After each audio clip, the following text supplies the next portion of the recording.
नमस्ते मेरे दोस्तों और प्रिय विद्यार्थियों। आसान एसएसटी में आपका स्वागत है। ये सफलता एक दिन में नहीं मिलती है, पर एक दिन जरूर मिलती है। जो बच्चा आज पढ़ाई से जुड़ गया ना, कल उसको सफलता जरूर मिलेगी। तो आप मेरे अगर वीडियो पसंद आ रहे हैं तो लाइक जरूर करें और ज्यादा से ज्यादा शेयर करें, जिससे और बच्चों तक आसान तरीके से एसएसटी पहुंच सके। तो अपन आज पढ़ेंगे अक्षांश और देशांतर। क्या पढ़ेंगे? अक्षांश और देशांतर। ये छठी से लगा के 12वीं बीए जिसके पास ज्योग्राफी मतलब 10th के बाद में ज्योग्राफी होगी उनके भी आते हैं, और छठी से क्लास से भी ये आते हैं। तो अक्षांश व देशांतर क्या पढ़ेंगे? अक्षांश देशांतर, अक्षांश और देशांतर। अब देखो, सीधा सा सिंपल तरीके से अपन को बोर्ड के ऊपर पूरा ध्यान देते हुए पढ़ना है। आप अच्छे से हाथ में एक अपनी पेंसिल और रफ कॉपी जरूर रखें। जैसे जैसे मैं ड्रॉ करती हूँ वैसे करें आप। फिर आपको समझना है, फिर समझ में नहीं आए तो वीडियो को थोड़ा और वापस बैक करके देख ले और दोबारा उसको हाई स्पीड में करके देख ले। तो ऐसे 2-3 बार देखोगे तो आपको कॉन्सेप्ट एकदम बिल्कुल क्लियर हो जाएगा। और आज आपने पढ़ लिया अगर छठी क्लास से ये या 7वीं 8वीं क्लास से, तो आपको 12वीं तक इसको अक्षांश देशांतर को समझने की जरूरत नहीं पड़ेगी और आपको 100% है कि याद हो जाएंगे। तो देखो, जो अपना पृथ्वी है गोल है पृथ्वी, ये गोलाकार अंडाकार है। ये पृथ्वी पे या ग्लोब पे, जो ग्लोब क्या होता है? तो पृथ्वी का प्रतिरूप। गोलार्ध क्या होता है? ग्लोब का आधा भाग। ये मैंने आपको पहले वीडियो में बता दिया। अगर आपने नहीं देखी है क्लास तो देख ले जरूर। तो देखो, ये ग्लोब है। ग्लोब पे बेटा अक्षांश और देशांतर खींचे होते हैं, मतलब काल्पनिक रेखाएं खींची होती है। खड़ी भी रेखाएं होती है, आड़ी भी रेखाएं होती है, ऐसे रेखाएं खींची हुई होती है।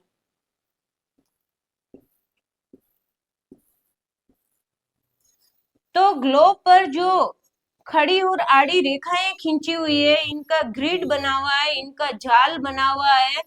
तो ये किसका है? अक्षांश देशांतरों का। यानी अक्षांश देशांतरों की जो रेखाएं, काल्पनिक रेखाएं खींची हुई है, उसे बोलेंगे अपन ग्रिड। क्या बोलेंगे? ग्रिड।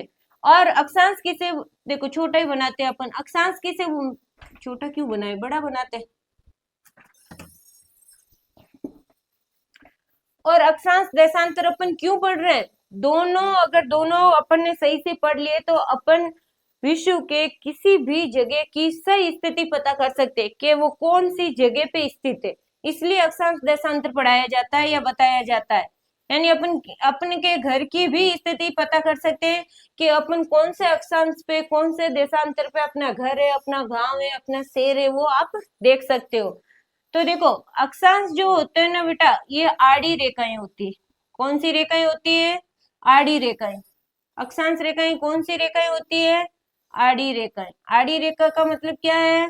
पूर्व से पश्चिम या पश्चिम से पूर्व खींची जाने वाली रेखाएं कौन सी होती है?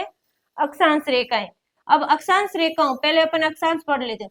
अक्षांश रेखाओं को 0 डिग्री, अक्षांश रेखाएं टोटल कितनी है? ये बीच में जो बीचों बीच रेखाएं खींची जाती है उसका नाम है 0 डिग्री। क्या नाम है? 0 डिग्री जो अक्षांश रेखा है उसको विषुवत रेखा, विषुवत रेखा या भूमध्य रेखा भी कहते हैं। यानी 0 डिग्री अक्षांश रेखा का नाम क्या है? विषुवत रेखा या भूमध्य रेखा। ये आपको समझ में आया? अब ये 0 से यहाँ तक कितनी रेखाएं खींची जाती है? तो 90। कितनी रेखाएं खींची जाती है? 90। और 0 से यहाँ तक का मतलब है उत्तर, नॉर्थ में 90 डिग्री तक, और नॉर्थ साउथ में भी कितनी है? 90 डिग्री, दक्षिण में, है ना। देखो, तो 0 से उत्तर 90 हो गई और दक्षिण 90 हो गई। तो 90 + 90 कितने होते हैं? 180 प्लस 0 डिग्री वाली, तो ये कितनी हो गई? 181। कितनी हो गई बेटा? 181। पर ये जो 90 डिग्री वाले हैं यहाँ पे रेखा नहीं आती, यहाँ पे सिर्फ क्या आते हैं? पॉइंट। तो यहाँ पे इन दो पॉइंटों को अपन रेखा नहीं गिन सकते, तो इसमें से दो क्या करेंगे अपन? माइनस। क्या कर लेंगे? माइनस। तो 179 बचती है। टोटल कितनी बनती है? 179। अगर आपको छठी सातवीं आठवीं तक के बच्चे हैं तो सीधा लिखना है कि 180 अक्षांश होते हैं।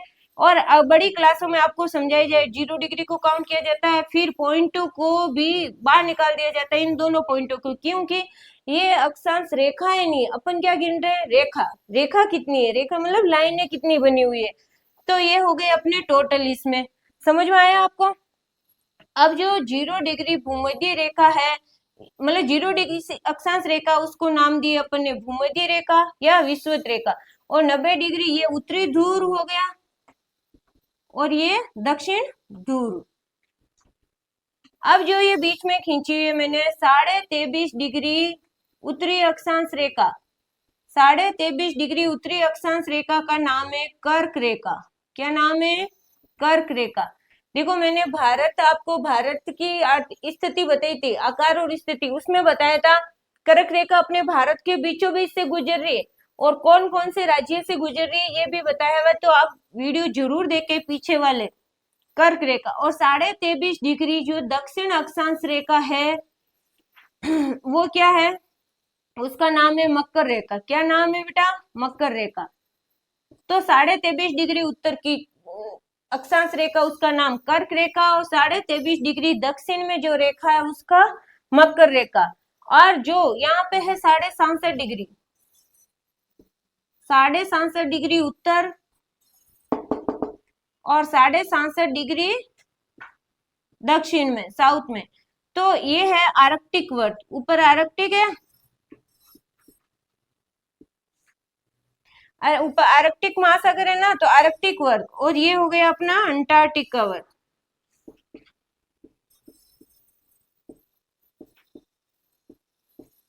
और ये हो गया उत्तरी ध्रुव या दक्षिण ध्रुव। ये आपको समझ में आ गया इतना। विषुवत वर्त 0 डिग्री, कर्क रेखा 23.5 डिग्री, मकर रेखा 23.5 डिग्री दक्षिण, और आर्कटिक वर्त है 67.5 डिग्री उत्तर, 67.5 डिग्री दक्षिण में क्या हो गया अपना अंटार्कटिका वर्त, और 90 डिग्री दक्षिण, दक्षिण ध्रुव, 90 डिग्री उत्तर, उत्तरी ध्रुव। तो ये अपने विशेष अक्षांश रेखाओं के नाम है, ये आपको नाम याद होना चाहिए। और अक्षांश रेखाएं वो होती है जो पश्चिम से पूर्व या आड़ी रेखाएं होती है, कहने का मतलब है उसे अपन क्या बोलेंगे, अक्षांश रेखाएं। अक्षांश रेखाएं आपको कुल बता दी है 181 होती है, फिर ये दो पॉइंटों को निकालेंगे तो 179 बचती है, पीछे कितनी बच रही है, 179। तो ये आपको इतना सा तो आपको समझ में आ गया होगा। अब इसके साथ में अपन लिखते हैं देशांतर, फिर दोनों के बीच की अपन डिफरेंस देखेंगे बेटा।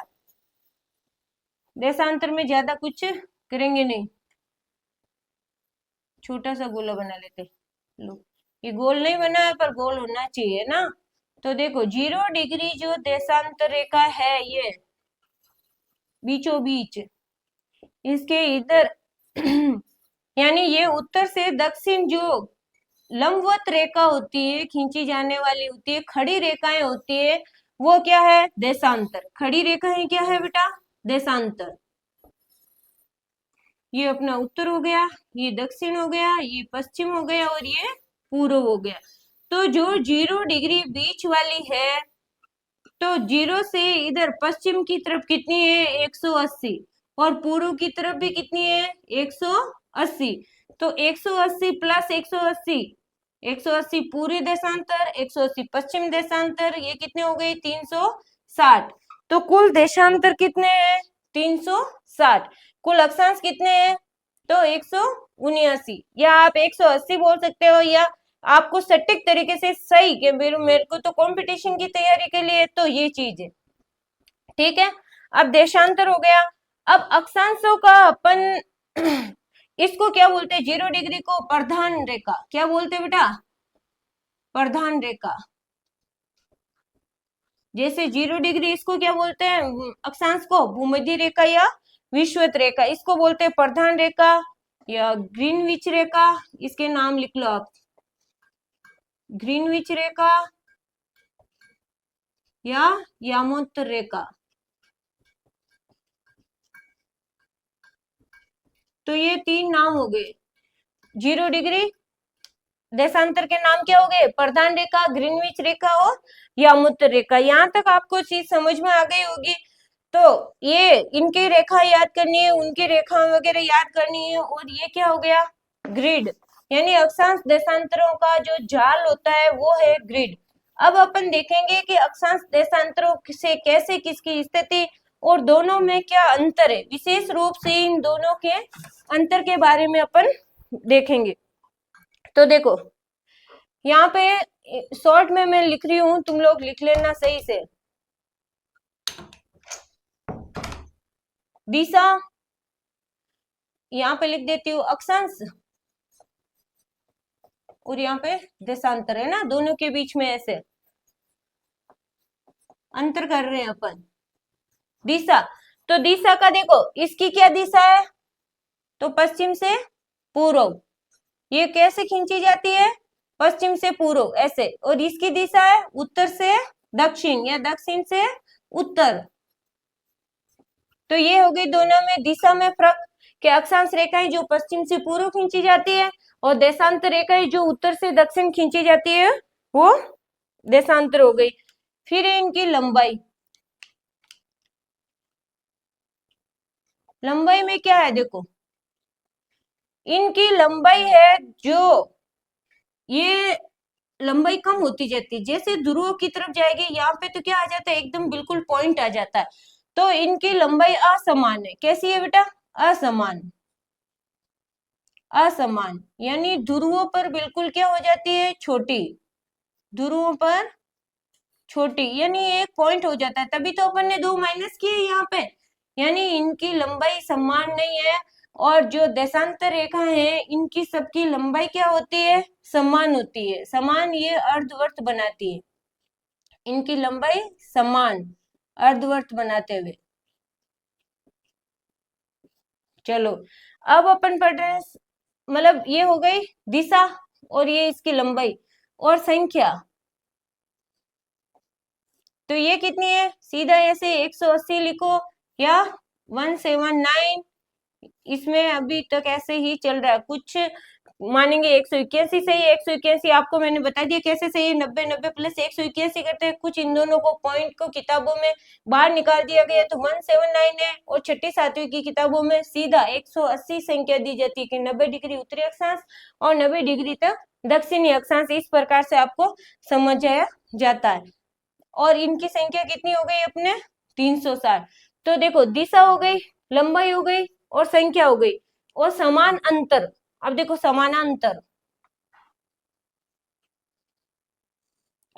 समानांतर का मतलब क्या होता है कि इन दोनों के बीच में कितना समानांतर है, ये दोनों के बीच में, सबके बीच में कितना, मतलब ये ऐसे जो आड़ी रेखाएं खींची जाती है ये क्या है, समानांतर है, यानी एक दूसरे के ऐसे बराबर में चलती है। और ये क्या है, ये सारी ऐसे जाके यूं ध्रुवों पे मिलती है ना। तो यहाँ पे तो इनकी क्या होती है, चौड़ाई ज्यादा होती है, और ध्रुवों पे क्या हो जाती है, चौड़ाई कम हो जाती है। तो इसकी चौड़ाई भी ऐसे समानांतर या चौड़ाई, हाँ इनकी चौड़ाई लगभग समान है, समानांतर या चौड़ाई बोल सकते हो तुम लोग। और इसकी क्या है, नहीं, ये ध्रुवों पे क्या हो जाती है, इनकी कम हो जाती है। ध्रुवों पे चौड़ाई कम कैसे हो जाती है, ध्रुवों पर कम। देखो ये ऐसे है बेटा, अर्धवृत्त बनाते हुए ऐसे, सही तरीके से ऐसे, तो समझ में आया। तो यहाँ देखो दोनों रेखाओं के बीच में चौड़ाई कम है ना, और यहाँ पे चौड़ाई ज्यादा है, तो ये ऐसे अर्धवृत्त बनाते हुए ऐसे, तो यहाँ पे ध्रुवों पे इनकी चौड़ाई क्या हो जाती है, कम। अब इनका कार्य क्या है दोनों का, तो ये तो क्या करती है, तापमान और जलवायु का निर्धारण, किसका, तापमान और जलवायु का, किसके द्वारा अपन को पता चलता है, अक्षांशों के द्वारा। तापमान और जलवायु का किसके द्वारा निर्धारण किया जाता है, इसका मतलब अक्षांश के द्वारा। और देशांतर के द्वारा समय, समय के बारे में बताया जाता है कि कौन से देशांतर पे क्या समय, कितना डिग्री, मतलब कितने कहाँ पे बजेगी, ये अपन कैसे ज्ञात कर सकते हैं, किस देश का, सब देशों का समय अलग अलग है, आपको अभी बताऊंगी। तो ये हो गया समय, और ये हो गया तापमान और जलवायु। संख्या हो गई, समानांतर हो गई। अब देखो इनके मध्य रेखा का नाम दोनों का अलग अलग है ना, मध्य रेखा का नाम, इसका क्या है बेटा, 0 डिग्री विषुवत रेखा या भूमध्य रेखा, लिख लोगे तुम लोग, विषुवत रेखा या भूमध्य रेखा, किसका, अक्षांश रेखा का नाम। और इसका 0 डिग्री जो बीचों बीच मध्य रेखा मतलब बीचों बीच जो रेखा है इसका क्या नाम है, ये प्रधान रेखा, ग्रीनविच रेखा और यामोत्तर रेखा। एक नाम मैं लिख देती हूँ आपके, प्रधान रेखा। तो आई होप आप बच्चों को सबको अच्छे से इतना सा समझ में आ गया होगा कि ये तो अक्षांश है, ये देशांतर है अपना। अक्षांश पश्चिम से पूर्व की ओर खींची जाती है, देशांतर उत्तर से दक्षिण की तरफ खींची जाती है। ये ध्रुवों पर क्या है, पॉइंट आ जाता है, ये मतलब छोटी हो जाती है और ये एक समान अर्धवृत्त बनाती है, लंबाई इनकी बराबर है। और इनकी देखो, इनकी लंबाई बराबर है, इनकी लंबाई बराबर नहीं है, इनकी चौड़ाई बराबर है, इनकी चौड़ाई बराबर नहीं है, ये चीज।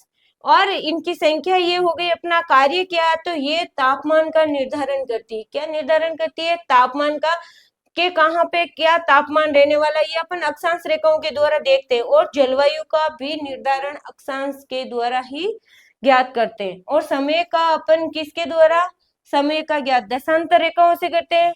और मध्य रेखा जो है विषुवत रेखा या भूमध्य रेखा या प्रधान रेखा जिसे अपन कहते हैं। अब एक बार इसका आप स्क्रीनशॉट लेना चाहो तो ले लो, फिर मैं इसको रफ कर रही हूँ। फिर आपको ये बताएंगे अब कि इसका तापमान और जलवायु का कार्य कैसा है, इसका समय वाला कार्य कैसा है। आई होप आप सब बच्चों को अच्छे से समझ में आ रहा होगा। और ये है ना बेटा, ये देखो, इनको निम्न अक्षांश बोला जाता है। किनको, मतलब 0 डिग्री से 23.5 कर्क और मध्य के बीच में क्या बोला जाता है, निम्न अक्षांश। क्या बोलते हैं अपन, कहीं आते हैं कि निम्न अक्षांश पे ये पाया जाता है, निम्न अक्षांश पे ये है, तो कहां से कहां तक, कर्क और मकर के बीच वाला। और ये हो गया अपने मध्य अक्षांश। ये कौन सा अक्षांश हो गया, मध्य अक्षांश। और यहाँ पे ये क्या हो गया, उच्च अक्षांश। जब उच्च अक्षांश की बात आए तो 67.5 डिग्री के ऊपर की बात कर रहे हैं। समझ में आ गया आपको। तो आपको इसी में बता देते हैं, देखो जलवायु तापमान भी, तो कर्क रेखा और मकर रेखा के बीच में मतलब तापमान के आधार पर ही कटिबंधों को बांटा गया है। पृथ्वी के मुख्य 3 कटिबंधों में बांटा गया है। कितने, 3 कटिबंधों, किसके आधार पे, तो तापमान के आधार पे। किसके आधार पे, तापमान के आधार पे। कर्क और मकर के बीच में जो कटिबंध है उसका नाम है उष्ण कटिबंध। क्या नाम है, उष्ण कटिबंध। और यहाँ ऊपर है शीतोष्ण कटिबंध, 67.5 डिग्री वाला शीतोष्ण कटिबंध। और 90 डिग्री, 67.5 से 90 डिग्री वाला है शीत कटिबंध। ऐसे ही सेम दक्षिण में है, ये हो गया अपना शीतोष्ण, ये तो क्या उष्ण, और ये शीतोष्ण, और ये शीत कटिबंध। अब इसमें मतलब बड़ी क्लासों में फिर से और छोटा इसमें दिया जाता है कि यहाँ पे जो 5 डिग्री उत्तर और दक्षिणी है उसे विषुवतीय रेखा बोला जाता है। और जो यहाँ का है किसका, उष्ण और शीतोष्ण जहाँ मिलते हैं वहां पे एक उपोष्ण नाम, क्या है, उपोष्ण। यानी 5 डिग्री इनके 23.5 से ऊपर, 5 डिग्री नीचे उपोष्ण, और ये शीतोष्ण हो गया और ये शीत कटिबंध हो गया। तो आई होप आपको समझ में आ गया होगा कि अक्षांशों का निर्धारण कटिबंध में, जलवायु में कैसे किया जाता है। देखो ये मिटा देती हूँ आपके लिए, हो गया। तो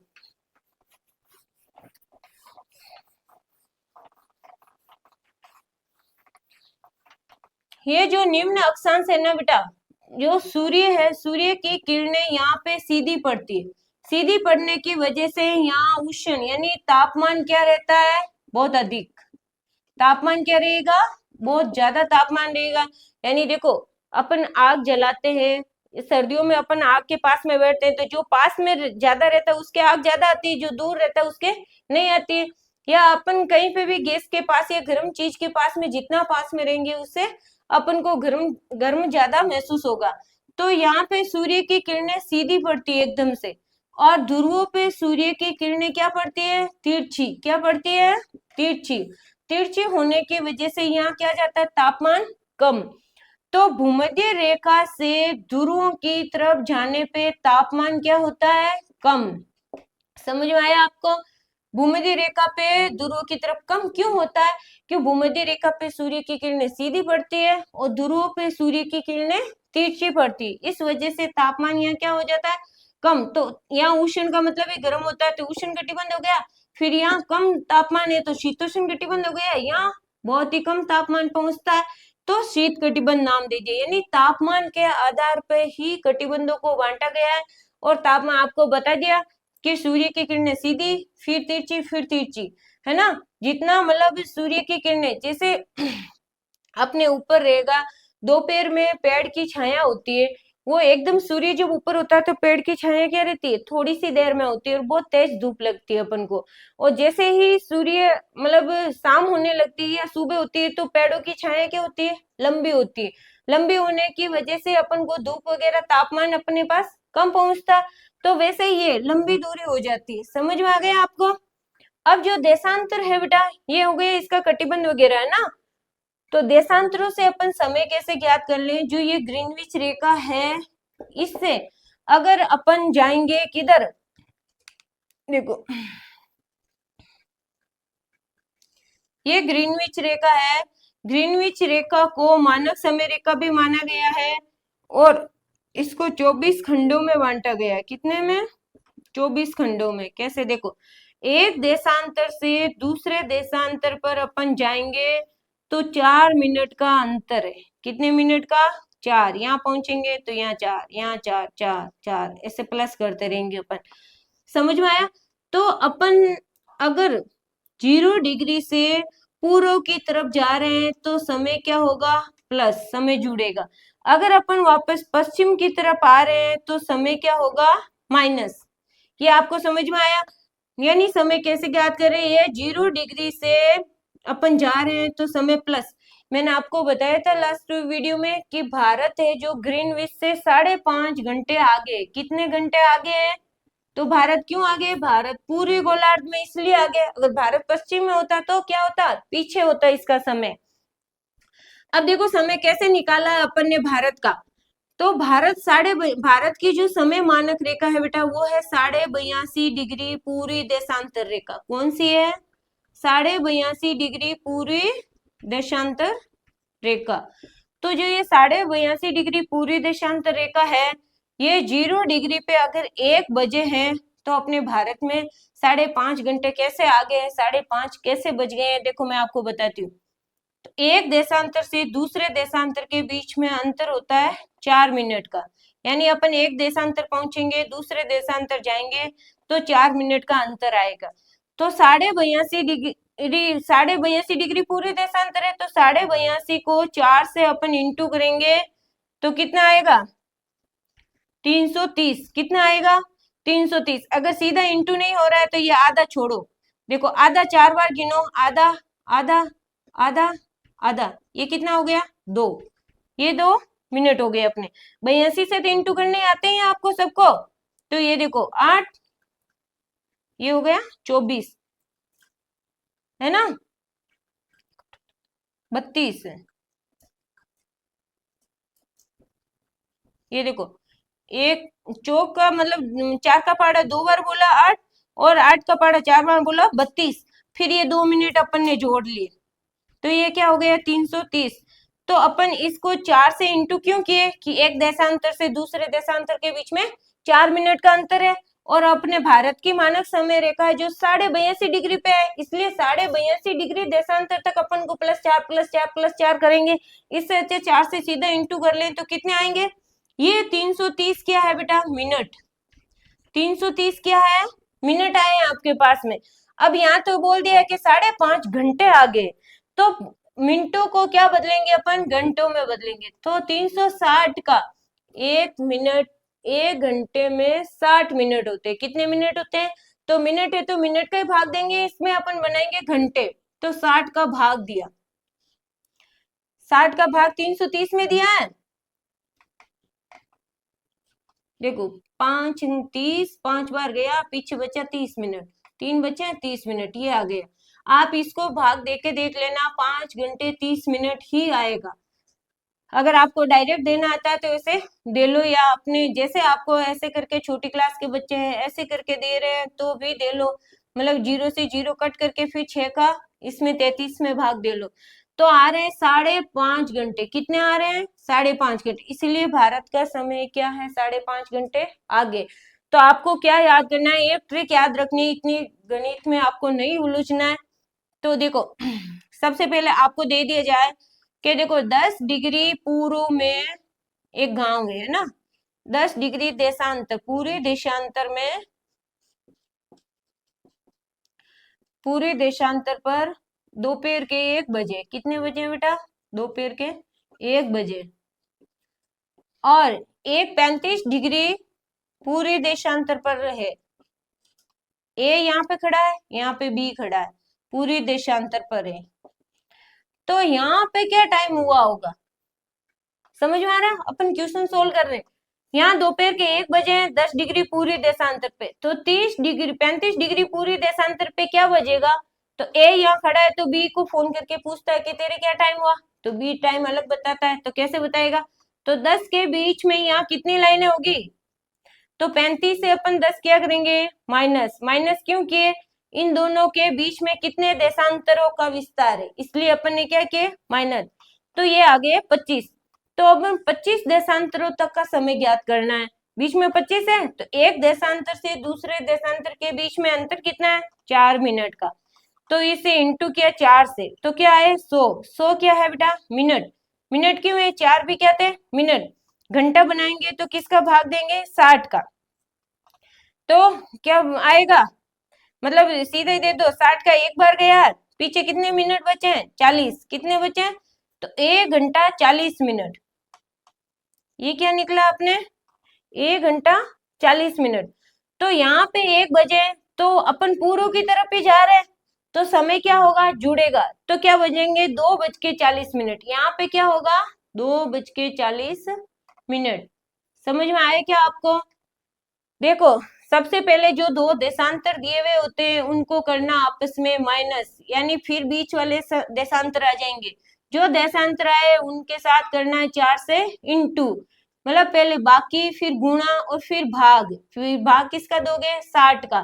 60 का भाग दे दिया है, तो आप पूर्व की तरफ पूछा है तो समय उसमें जोड़ देना जो आंसर आया। अगर आप पश्चिम की तरफ पूछा है तो समय उसको माइनस कर देना।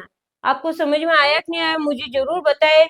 एक फॉर्मूला याद रखना, जो दो देशांतर है पहले उनको माइनस करो, इंटू 4 से करो, 4 मिनट है एक देशांतर से दूसरे देशांतर के बीच का अंतर, और भाग किसका दोगे आप? 60 का। तो ये क्या बन जाएंगे? घंटे। अगर आप पूर्व की तरफ जा रहे हो तो उसमें जोड़ देना जो घंटे आए, अगर आप पश्चिम की तरफ जा रहे हो तो समय को क्या कर देना? माइनस कर देना। तो आई होप आपको अक्षांश देशांतर समझ में आए होंगे। आप एक दो बार ऐसे क्वेश्चन मन से लेके प्रैक्टिस करने की कोशिश करना। चलो मैं आपको एक क्वेश्चन देती हूँ, आप कमेंट करके कितने घंटे आए मुझे जरूर बताना। देखो एक खड़ा है अपने 60 डिग्री पूरी देशांतर पे, 60 डिग्री पूरी देशांतर, यहाँ पे बचे शाम को 4, शाम के 4 बजे। कितने बजे बेटा? शाम के 4 बजे। अब यहाँ पे 105 डिग्री पूरी देशांतर पे बी खड़ा है,